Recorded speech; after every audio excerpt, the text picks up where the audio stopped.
ನಿಜ ಹೇಳ್ತಾ ಇದ್ದೇನೆ, ನೀವೇನಾದರೂ ಈ ಸಾರನ್ನು ಮಾಡ್ತೀರಾ ಅಂತ ಆದರೆ ಅನ್ನವನ್ನು ಸ್ವಲ್ಪ ಜಾಸ್ತಿನೇ ಮಾಡ್ಕೊಳ್ಳಿ, ಅಷ್ಟು ಚೆನ್ನಾಗಿರುತ್ತೆ. ಹಾಯ್ ಫ್ರೆಂಡ್ಸ್, ನಮಸ್ಕಾರ, ವೆಲ್ಕಮ್ ಟು ನಳಪಾಕ.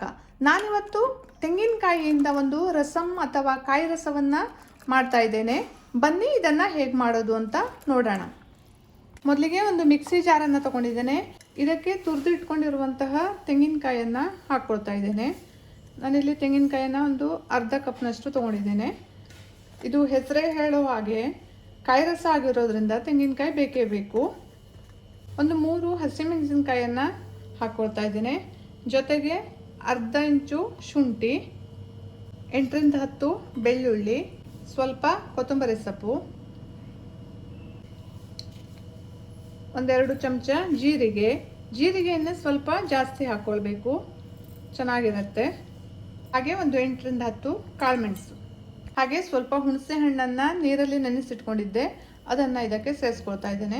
ಹುಣಸೆ ಹಣ್ಣನ್ನು ನೀವು ಖಾರ ಎಷ್ಟು ಹಾಕಿದ್ದೀರಿ ಅನ್ನೋ ಆಧಾರದ ಮೇಲೆ ಹಾಕ್ಕೊಳ್ಬೇಕು. ಈಗ ಇದಕ್ಕೆ ಸ್ವಲ್ಪ ನೀರನ್ನು ಹಾಕ್ಕೊಂಡು ಇದನ್ನು ನುಣ್ಣಗೆ ರುಬ್ಕೊಳ್ಬೇಕು. ನೋಡಿ, ನುಣ್ಣನೆ ರುಬ್ಕೊಂಡದ್ದಾಗಿದೆ. ಈಗ ಇದನ್ನು ಒಗ್ಗರಣೆ ಮಾಡ್ಕೊಳ್ಳೋಣ. ಒಂದು ಪಾತ್ರೆಯನ್ನು ಬಿಸಿಗಿಟ್ಟು ಅದಕ್ಕೆ ಒಂದು 2 ಟೇಬಲ್ ಸ್ಪೂನಷ್ಟು ಕೊಬ್ಬರಿ ಎಣ್ಣೆಯನ್ನು ಹಾಕ್ಕೊಂಡಿದ್ದೇನೆ. ಎಣ್ಣೆ ಕಾಯ್ತಿದ್ದಾಗೆ ಇದಕ್ಕೆ ಒಂದು 2 ಟೇಬಲ್ ಸ್ಪೂನಷ್ಟು ಸಾಸಿವೆ,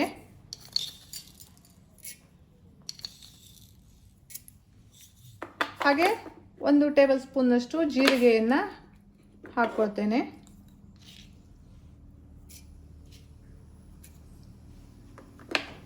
ಒಂದು ಕೆಂಪು ಮೆಣಸಿನಕಾಯಿಯನ್ನು ಹಾಕ್ಕೊಳ್ತೇನೆ. ಒಂದು 5-6 ಕರಿಬೇವಿನ ಎಲೆಗಳು, ಹಾಗೆ ಒಂದು 8ರಿಂದ 10 ಜಜ್ಜಿಟ್ಕೊಂಡಿರುವಂತಹ ಬೆಳ್ಳುಳ್ಳಿ.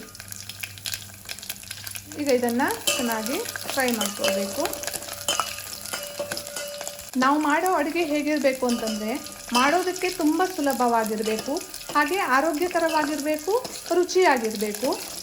ಒಗ್ಗರಣೆ ಸಿಡಿತಿದ್ದಾಗೆ ರುಬ್ಬಿಟ್ಕೊಂಡಿರುವಂತಹ ಈ ಮಿಶ್ರಣವನ್ನು ಸೇರಿಸ್ಕೊಳ್ತೇನೆ. ಹಾಗೆ ಇದಕ್ಕೆ ಬೇಕಾಗುವಷ್ಟು ನೀರನ್ನು ಸೇರಿಸ್ಕೊಳ್ತೇನೆ. ಇದು ತುಂಬ ಗಟ್ಟಿಯಾಗಿರಬಾರ್ದು, ಸ್ವಲ್ಪ ತೆಳುವಾಗಿದ್ರೇ ಚೆನ್ನಾಗಿರುತ್ತೆ. ಬೇಕಾಗುವಷ್ಟು ಉಪ್ಪನ್ನು ಸೇರಿಸ್ಕೊಳ್ತಾ ಇದ್ದೇನೆ.